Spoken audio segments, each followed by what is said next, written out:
जिससे कभी मिलने की उम्मीद नहीं थी, वो इस तरह मेरे सामने आएंगे, कभी सपने में भी सोचा न था। सोचा तो मैंने भी नहीं था कि आपका ये रूप भी देखने को मिलेगा। क्या कहेंगे आज आप अपने आप को? सुहागन, विधवा, नाटक है ये सब। अनाथ हम दोनों हुए, इनका क्या किया है? ये तो अब भी सुहागन ही है। एक औरत का पति गुजर जाता है, पत्नी गम में डूबी हुई है, तो फिर ऐसे में उसका बेटा उसे ताने क्यों दे रहा था? जाहिर सी बात है पति के गुजरने का सदमा पत्नी को पहुंचा ही होगा। लेकिन अगर वाकई ऐसा था तो फिर इस औरत ने अब तक सुहाग की सारी निशानियां क्यों पहनी हुई थी? अगर ये बच्चे अपने पिता को खो चुके थे तो फिर ये बेटा अपनी मां को अब भी सुहागन क्यों कह रहा था? क्या थी ये पहेली? आइए देखते हैं।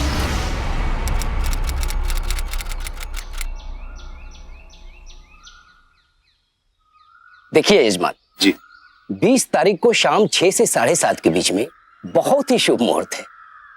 20 तारीख? कुछ ज्यादा ही जल्दी नहीं है? अरे नहीं नहीं सरोजा, कोई जल्दी नहीं है, सब हो जाएगा। पंडित जी 20 तारीख की कंफर्म समझिए। जी बिल्कुल।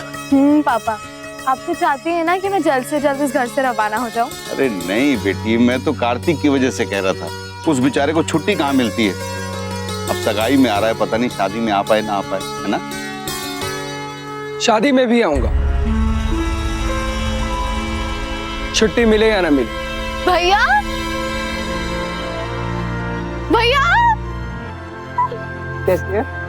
ठीक हूँ। तू आ गया मेरे बच्चे, अच्छा हुआ।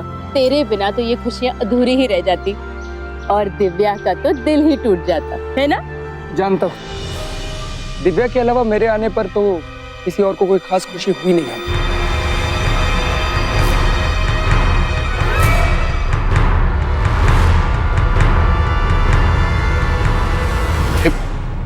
कैसी बात कर रहे हो कार्तिक? सबको खुशी हुई है तुम्हारे आने की।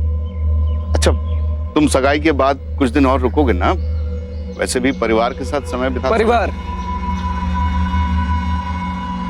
मेरे लिए परिवार के नाम पर दिव्या के अलावा और कोई नहीं।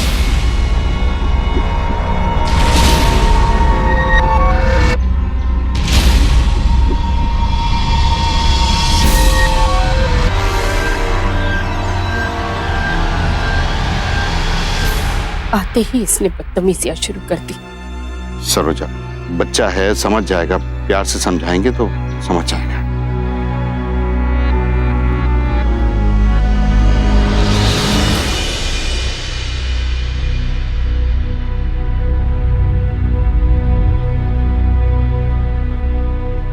भैया,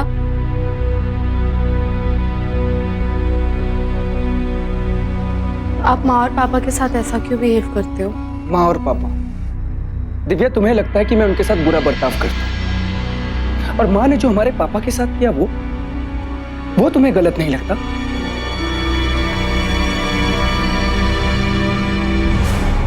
मैं ना आप दोनों के लिए एक अच्छी सी कॉफी बना लाती हूँ।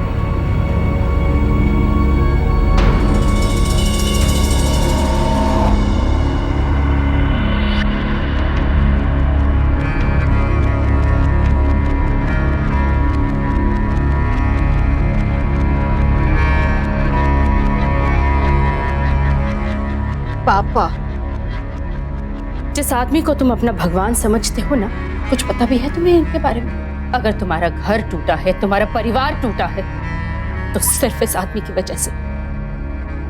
मैंने इन्हें नहीं छोड़ा था, इन्होंने हम सबको छोड़ दिया था एक दूसरी औरत के लिए। मैं तुम्हें कितनी बार बता चुका हूं कि मैं इस औरत को नहीं जानता। मेरा तुम्हारे अलावा किसी औरत से कोई संबंध नहीं है। अगर आप इस औरत को नहीं जानते तो फिर ये सब क्या है? क्या है ये सब?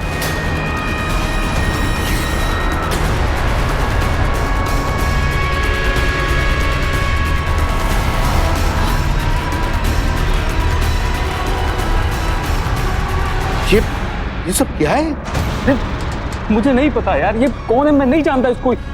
अगर इससे भी तसल्ली नहीं हुई ना, तो फिर ये देखिए, ये खत भी उसी औरत ने लिखा है। बच्चों के सामने तुम्हें पढ़ नहीं सकती, खुद ही पढ़ लीजिए।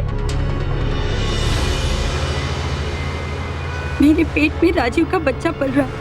मुझे आपसे या राजीव से और कुछ नहीं चाहिए। मेरे होने वाले बच्चे को उनका नाम मिल जाए, मेरा बच्चा इस दुनिया में लावारिस न कहलाए, और कुछ नहीं चाहिए मुझे। अगर राजीव ने मेरे बच्चे को अपना नाम ना दिया तो मैं वादा करती हूँ आपकी हवेली में आकर आप सबके सामने अपनी और अपने बच्चे की जान ले लूंगी। इस औरत को आपका पैसा जायदाद कुछ नहीं चाहिए, चाहिए तो बस आपका नाम। अब भी आप कहेंगे कि इस औरत से आपका कोई नाता नहीं है? जब तुमने सब कुछ सच मान ही लिया है तो मेरे हाँ या ना कहने से क्या फर्क पड़ता है।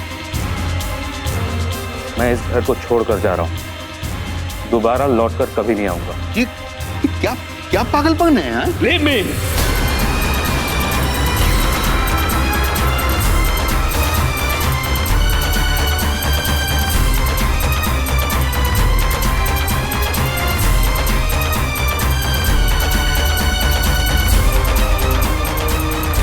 राजीव, राजीव!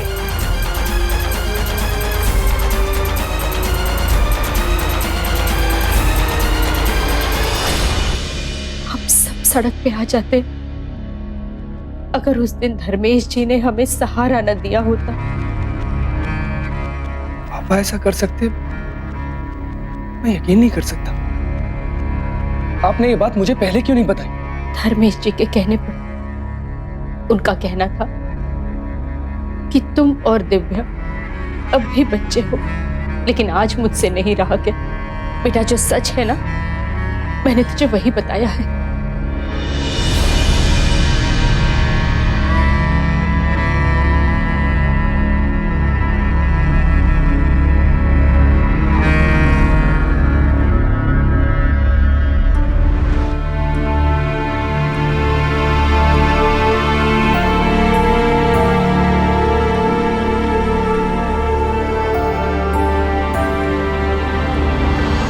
सारे नंबर्स रख लिए ना आप? हाँ हाँ रख लिए, सब इस डायरी में लिखे हुए हैं सरोजा।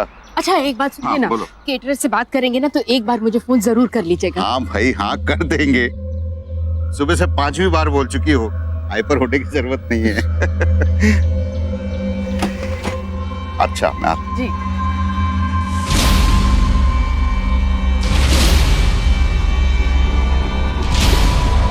Good morning Kartik.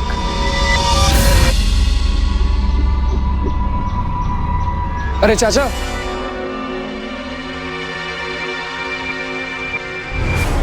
चिंता मत करो, सब ठीक हो जाएगा। अच्छा मैं आता हूँ, हाँ? मैं फोन कर दूंगा, ठीक है?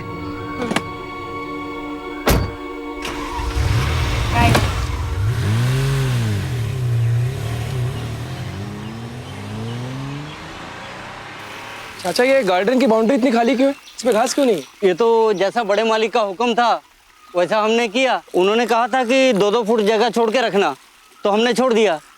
अरे नहीं चाचा, घर में शादी का माहौल है, दूर दूर से मेहमान आएंगे, इस पे घास होगी तो अच्छा लगेगा। चाचा एक काम करो, ये जितनी भी बाउंड्री है ना इसको खोद डालो। जी सरकार। मैं घास की प्लेट ऑर्डर करता हूँ, ठीक है? जी छोटे सरकार। हेलो,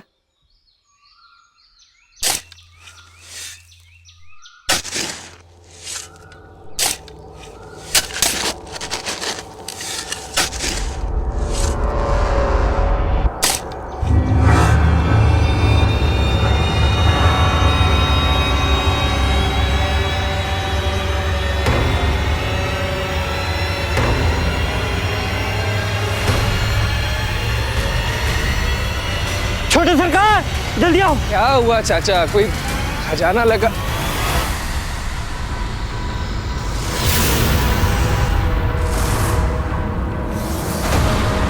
रतन, क्यों चिल्ला रहे हो? क्या हुआ है?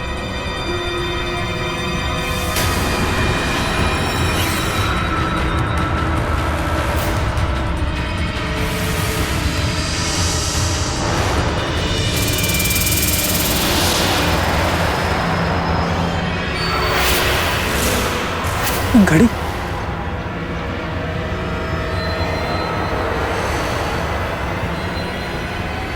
घड़ी और चेन तो पापा की है।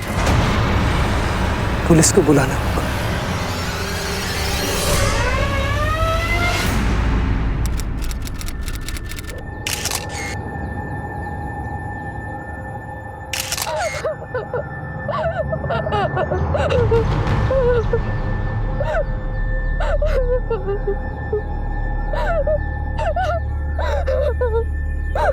देखिए, बुरा मत मानिएगा, ये बात सुनकर बड़ा अजीब लगता है कि पिछले 10 सालों से इस घर का मालिक गायब है और आप लोग कह रहे हैं कि आप लोगों को उनकी खबर तक नहीं लगी। नहीं लगी। उस दिन के बाद आप लोगों को वो कहीं दिखे भी नहीं और आप लोगों ने उन्हें ढूंढने की भी कोशिश नहीं की। नहीं मिले वो हमें, पर ढूंढने की कोशिश जरूर की थी, लेकिन मुझे उम्मीद नहीं थी कि वो इस तरह हमें। मैं पूरी कोशिश करूंगा इस केस को सॉल्व करने के लिए। फॉरेंसिक की रिपोर्ट कल आ जाएगी। मुझे आप लोगों का कॉपरेशन चाहिए। पूरा सहयोग मिलेगा आपको इंस्पेक्टर से, चिंता मत कीजिए। शुक्रिया। चलो।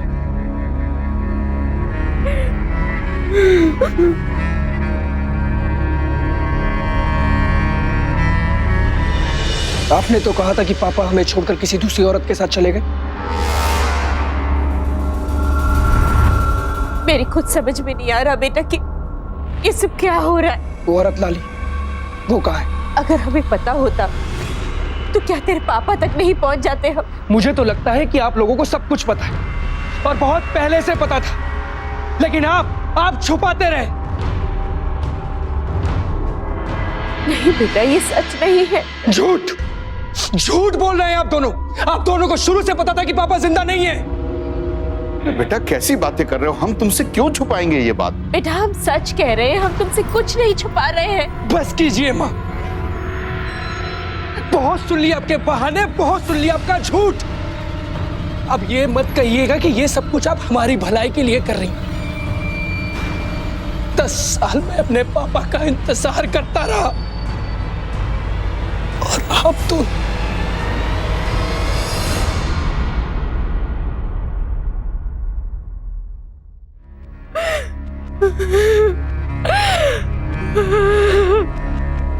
सरोजा,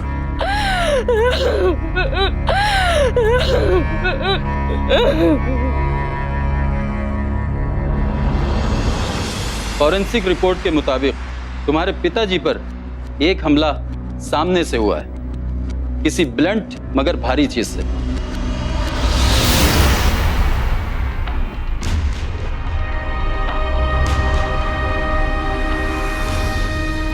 सेब से भी ज्यादा मीठी हो। धर्मेश! राजीव, तेरी हिम्मत! राजीव तुम गलत समझ रहे हो। राजीव उनके बाद कमीने नहीं वो तो भाभी जी की तबीयत ठीक नहीं भी थी। भाभी जी की तबीयत ठीक नहीं थी। राजीव क्या कर रहे हैं आप? Don't touch me! राजीव!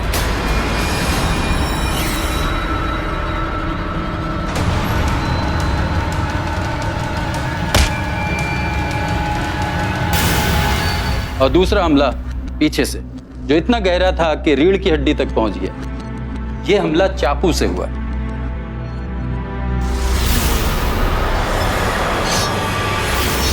इसका मतलब 2 हमलावर थे। बिल्कुल सही, 2 हमलावर थे। और तुम्हारे पिताजी की ये घड़ी में एक कांच का टुकड़ा मिला। कांच? ये टुकड़ा इस घड़ी के कांच का नहीं, बल्कि ये टुकड़ा है चूड़ी का।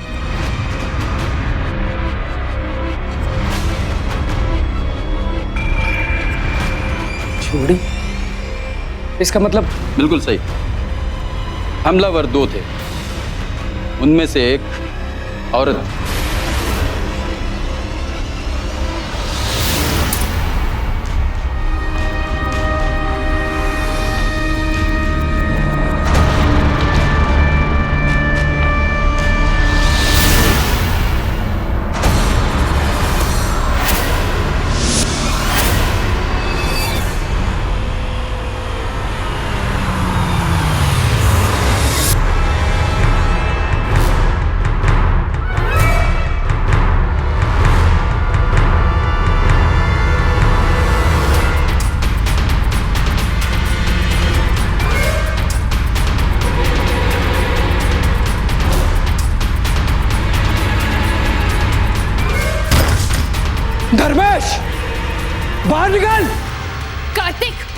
बात है? इतनी बदतमीजी से क्यों बात कर रहे हो? हाँ, क्या हुआ है?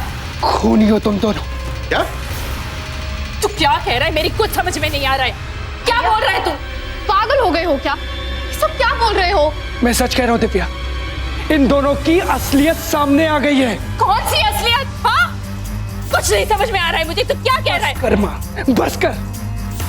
बहुत हो गया तेरा ये शोषित नारी वाला ड्रामा। क्या कहा था तूने?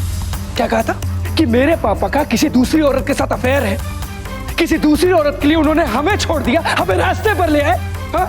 झूठ, सब झूठ था। सच तो ये है कि तुम्हारी जिंदगी में कोई दूसरा मर्द था और वो था ये दरवेश। कार्तिक!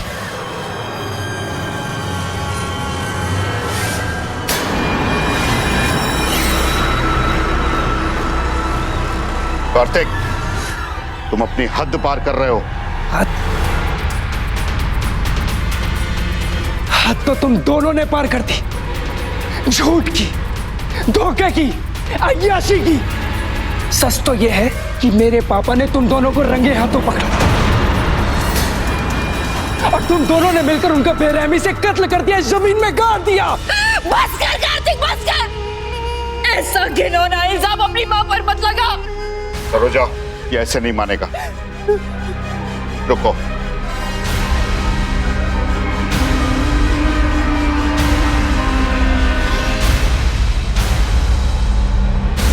ये देखो इसे।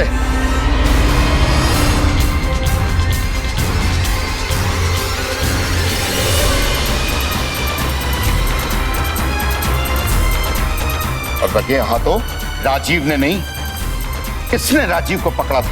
ये सारे फोटोग्राफ्स किसी अनजान आदमी ने सरोजा को पोस्ट किए थे।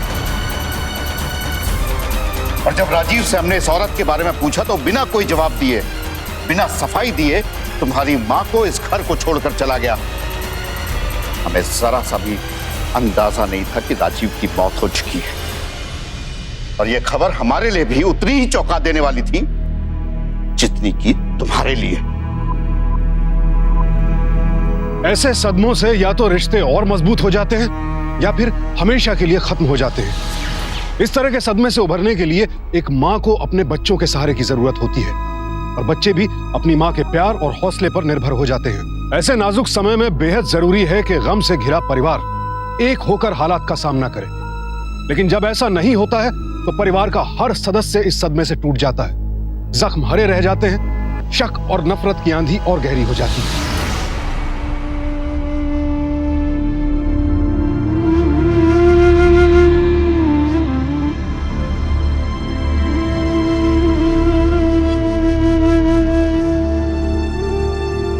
जिससे कभी मिलने की उम्मीद नहीं थी, वो इस तरह मेरे सामने आएंगे, कभी सपने में भी सोचा न था।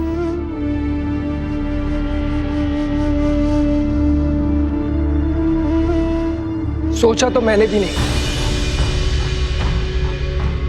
कि आपका ये रूप भी देखने को मिलेगा। भैया फिर से क्या कहेंगे आज आप अपने आप को? सुहागन, विधवा, या फिर वैसे देखने और समझने में तो आप सुहागन ही लग रही। कार्तिक, होश में आओ और अपनी मां पर ऐसे बेबुनियादी इल्जाम लगाना बंद करो। किस्मत ने वैसे इनके साथ बहुत बुरा मजाक किया। मजाक हमारे साथ हुआ और ये मजाक आप दोनों ने मिलकर किया।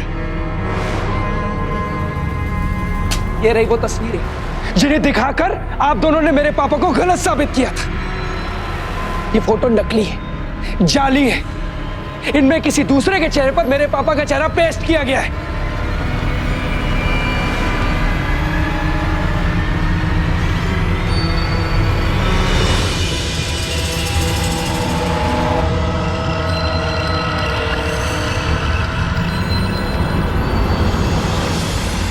खून के आंसू रुलाऊंगा तुम दोनों को, खून के आंसू।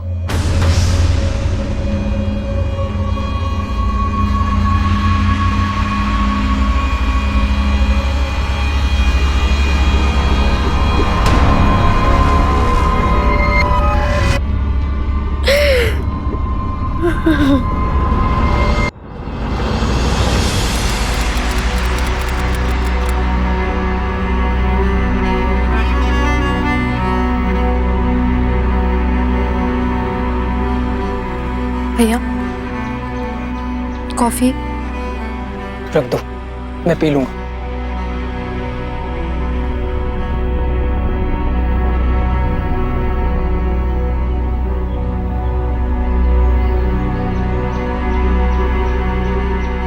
भैया एक बात बोलूं, भले ही वो तस्वीरें झूठी हो, लेकिन मुझे नहीं लगता उन तस्वीरों से माँ का कोई लेना देना है। दिव्या तो अभी छोटी है, ना समझ, दूर रहे इन सबसे, और माँ से भी। पता नहीं माँ ने तुझे क्या घुट्टी पिला कर रखी हुई। ऐसा कुछ भी नहीं है भैया, आपने खुद ही अपने दिमाग में ना माँ के लिए गलत राय बनाकर रखी है। आप उनके दिल को ठेस पहुंचाने के अलावा कुछ नहीं करते। मुझे तो डर है कहीं एक दिन आपको इस बात का अफसोस ना करना पड़े।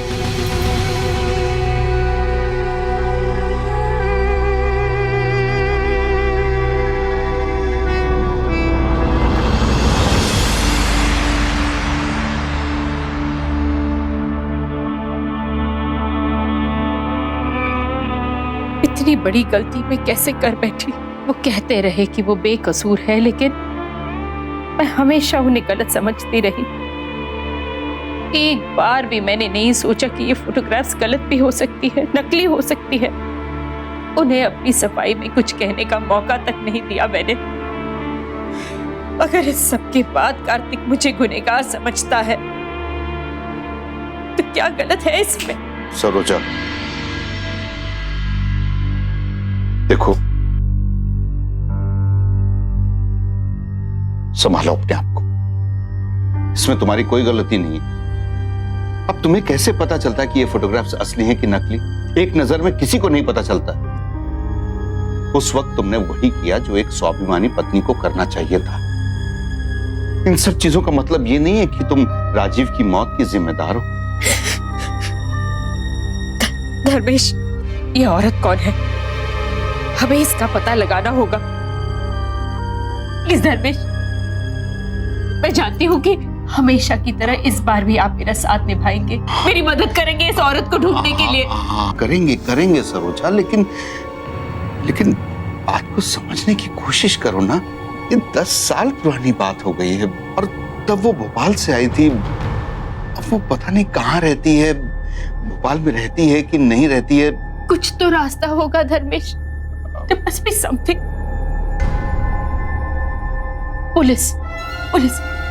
पुलिस से मदद लेते हैं हम। पुलिस? हाँ, इन तस्वीरों के जरिए पुलिस इस औरत को ढूंढ निकालेगी।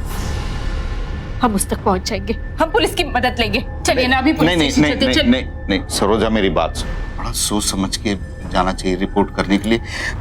हम एक काम करते हैं कि हम कल सुबह चलते हैं। लेकिन क्यों? अब हम क्यों नहीं जा सकते? एक मिनट, एक फोन है।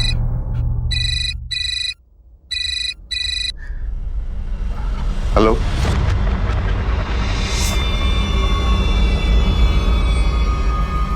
जी, लेकिन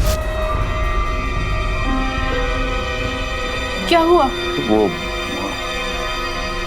समधी जी का फोन था सरोजा। उन्होंने दिव्या का रिश्ता तोड़ दिया है।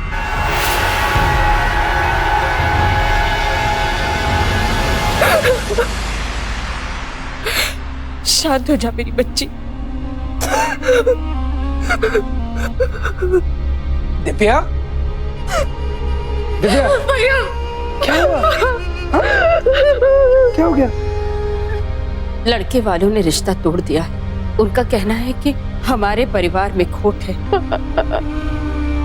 कार्तिक, मुझे तुमसे कुछ बात करनी है।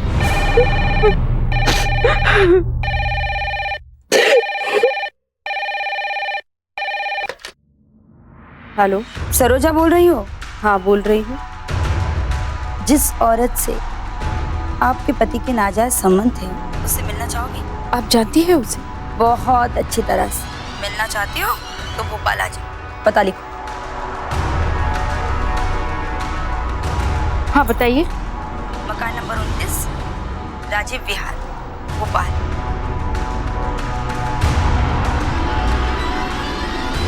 ठीक है, मैं आती हूँ।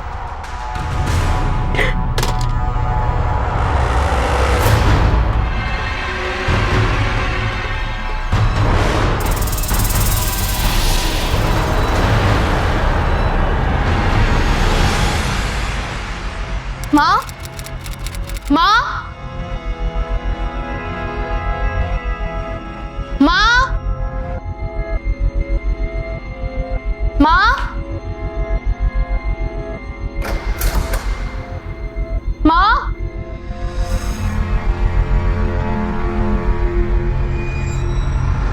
भैया आपने माँ को कहीं देखा?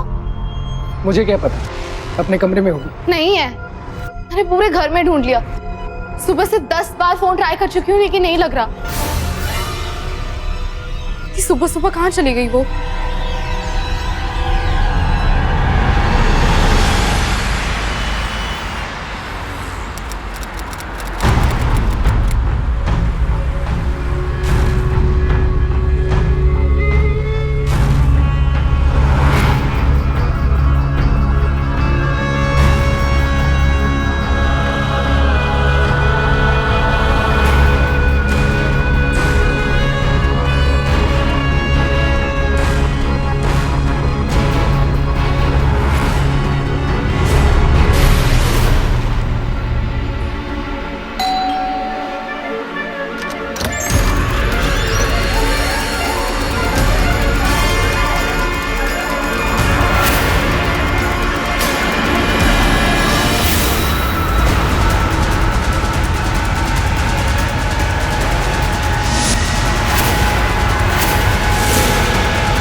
हेलो, आप सरोजा देवी के घर से बोल रहे हैं? जी हाँ, उन्हीं का घर है। आप कौन है? जी मैं उनका बेटा कार्तिक बोल रहा हूँ। बताइए क्या बात है? देखिए, मैं इंस्पेक्टर परम बोल रहा हूँ। आपकी माताजी की लाश भोपाल की एक झील से मिली है।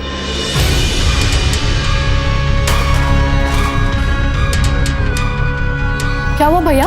किसका फोन था? इंस्पेक्टर परम का। भोपाल की एक झील में माँ की लाश मिली।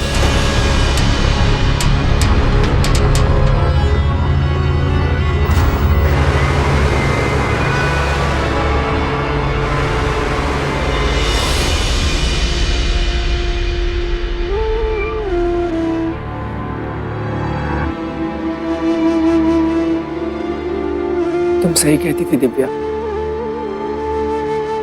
मैं माँ को हमेशा पापा का कातिल समझता रहा, और आज मैं उनसे माफी भी नहीं मांग सकता। इस बात की माफी करते? यही तो चाहते थे तुम ना? हर रोज बात बात पर तुमने उंगली उठाई। वो अंदर ही अंदर घुटती रही लेकिन तुम्हें रहम नहीं आया।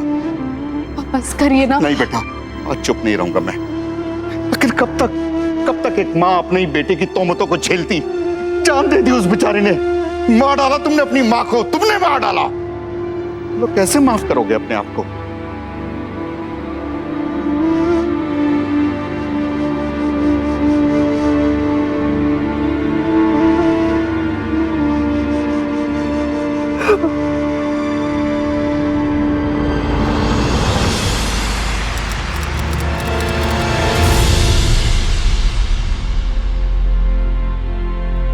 भैया एक बार फिर से सोच लो ना, आप गलत कर रहे हो। नहीं दिव्या, अब कुछ भी नहीं बचा। इस जगह ने सिर्फ मुझसे छीना है। पहले पापा को, फिर माँ को, मेरे अपनों को। माँ को गुनहगार कहते कहते मैं खुद गुनहगार बन गया। नहीं भैया, क्या आपको सच में लगता है माँ ने खुदकुशी की है? और अगर की भी है तो भोपाल जाकर क्यों? नहीं, इसमें जरूर किसी का हाथ है। ये खुदकुशी नहीं है भैया। नहीं दिव्या, पहले पापा के कातिल को ढूंढते ढूंढते हम अपनी माँ को खो बैठे। अब और नहीं, इससे ज्यादा बोझ मैं सह नहीं पाऊंगा। मैं तो कहता हूं दिव्या, तुम ही मेरे साथ चल। कुछ नहीं रखा है यहाँ पर। नहीं, मैं नहीं आऊंगी। माँ और पापा की हत्या का राज जानकर ही रहूंगी। दिव्या,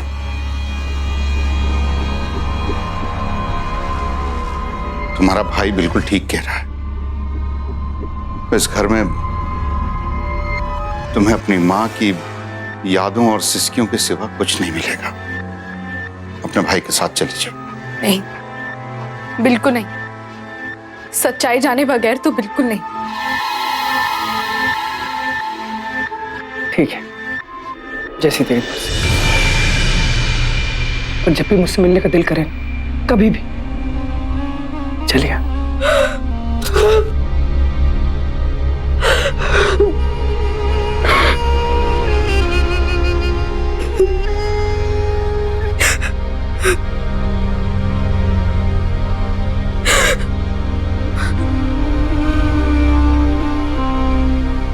दिव्या का ख्याल रखिएगा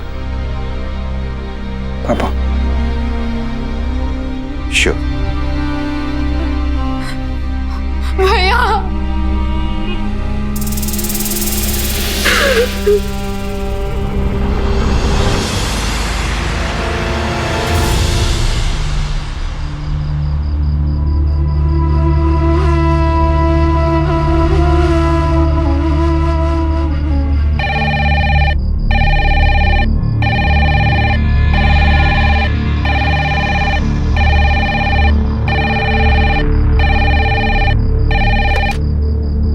हेलो जी, बोल रही हूँ जी। एक सेकेंड, बोलिए। हाँ हाँ जी, थैंक यू सो मच।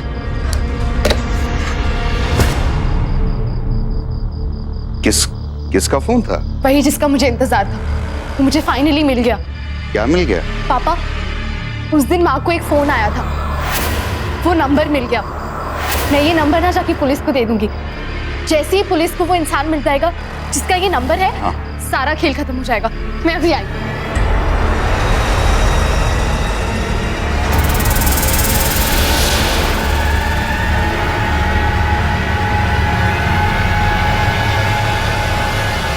इतना दिमाग लगा के, इतना दिमाग लड़ा के, इतना अहम सबूत इकट्ठा कर लिया। कमाल है। हमें तो पता ही नहीं था कि हमारी बच्ची के पास इतना दिमाग है? लेकिन एक छोटी सी प्रॉब्लम हो गई है कि तुमने ये सब कुछ मुझे बता दिया। मुझे, जिसने ये सारा खेल रचा है। मैंने रचा है। और अब तुम ये सबूत पुलिस को देने जाओगी, और तुम्हें मैं पुलिस के पास जाने दूंगा? हैं? बोलो। अपनी माँ को मारा। सिर्फ माँ को नहीं, तुम्हारे बाप को भी मैंने ही मारा है। और अब मैं तुम्हें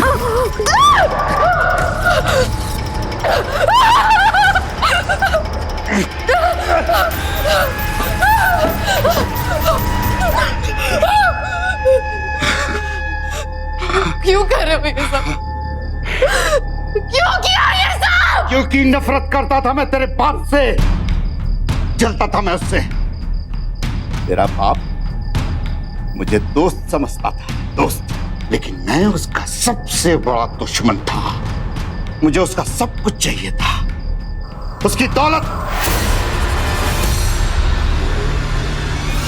उसकी हवेली, उसका रुतबा, और उसकी बीवी।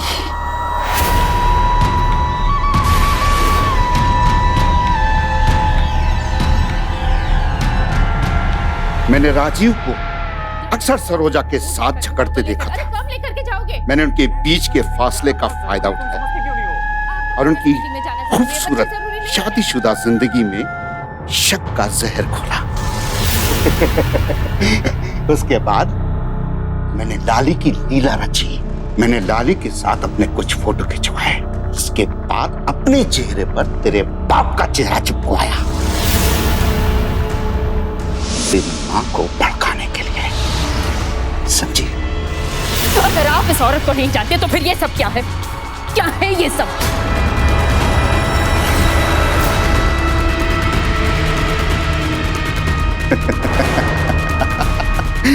और मेरी साजिश में तेरी मां फंस गई और तेरा बाप घर छोड़ के चला गया। और फिर राजीव को समझाने के बहाने घर बुलाया और दारू पिला के उसे धुत कर दिया। और उसके बाद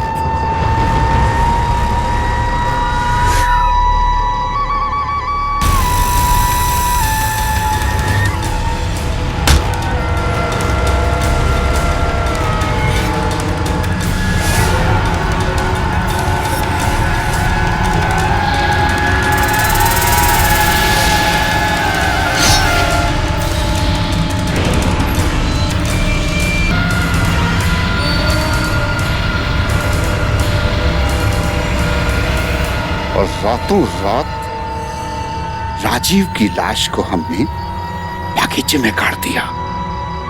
किसी को कानों कान खबर भी नहीं हुई। तूने मारा मेरे पापा को, तूने मारा मेरे पापा को।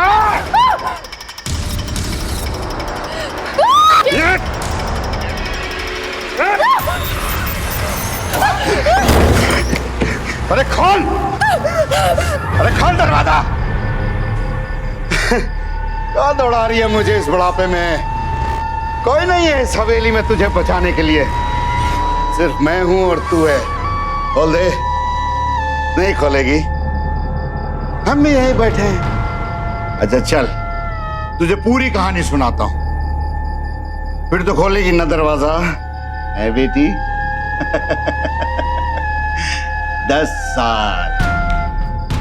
10 साल तक सब ठीक चल रहा था, किसी को कानों कान कुछ खबर नहीं थी। लेकिन अचानक तेरा ये एंग्री यंग मैन फौजी भाई को बागवानी का शौक चढ़ा। सुन रही है ना ए लड़की, सुन रही है ना? उसने मालिक को बोल करके गड्ढा खुदवाया और कड़े मुद्दे पकड़ गए हैं।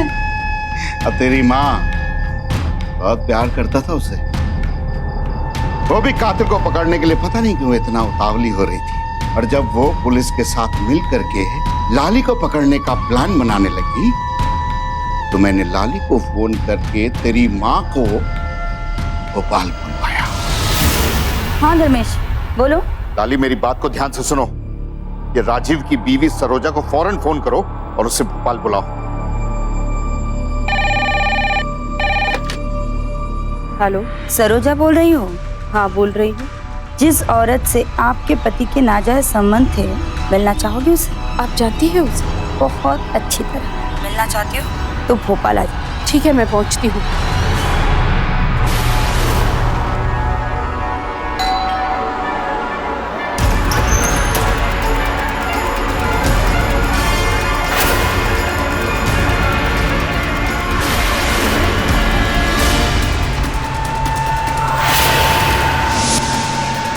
धर्मेश, तुम यहाँ क्या कर रहे हो? सरोजा तुम अंदर आओ, मैं बताता हूँ।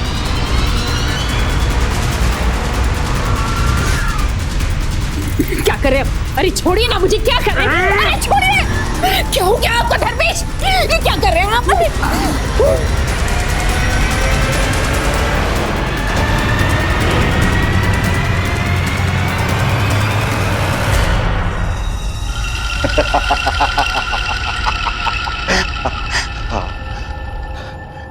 मरने के बाद भी बहुत खूबसूरत लग रही थी तेरी माँ, सच में।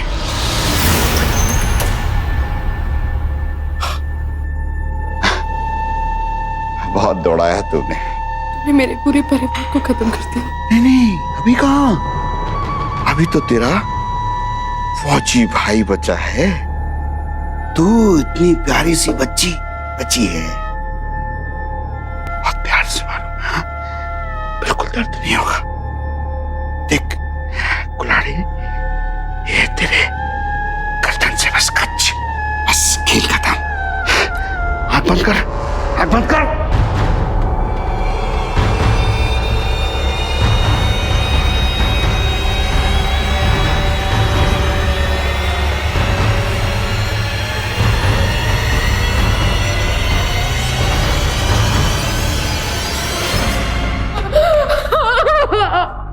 अरे सिंह,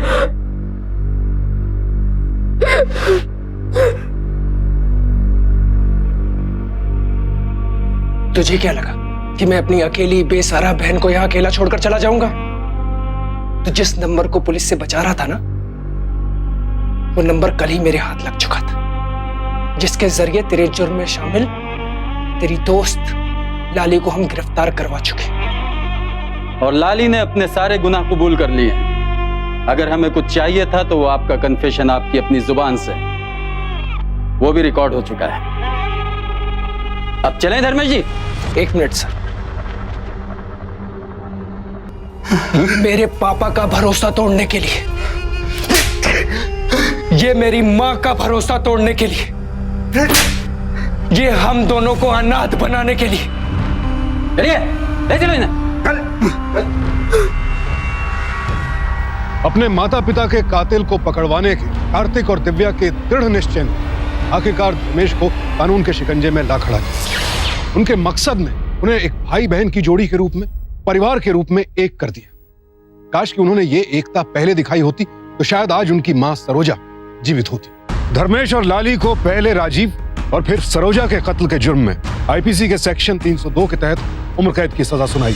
कभी कभी आपसी मतभेद परिवार में फूट डाल देते हैं, जिनकी वजह से घर में हमेशा द्वेष, इल्जामात और शक का माहौल बना रहता है। अगर राजीव और सरोजा ने आपसी मतभेदों को समझा होता और उनका यूं सरेआम तमाशा ना बनाकर मिल बैठकर सुलझाने की कोशिश की होती तो क्या मजाल कि कोई गैर आकर यूं हालात का फायदा उठा जाता। इसीलिए बेहद जरूरी है कि परिवार की एकता हर हाल में बनाए रखें, क्योंकि यही एकता तो परिवार की ताकत है जो हमें हर मुसीबत से लड़ने की हिम्मत देती है। तो सावधान रहें, सतर्क रहें, एक रहें। इसी प्रार्थना के साथ अब मैं सुशांत सिंह आपसे विदा लेता हूं। फिर मुलाकात होगी ऐसी एक और सत्य घटना के साथ। देखते रहें सावधान इंडिया, इंडिया फाइट्स बैक, क्योंकि अब सवाल है परिवार का।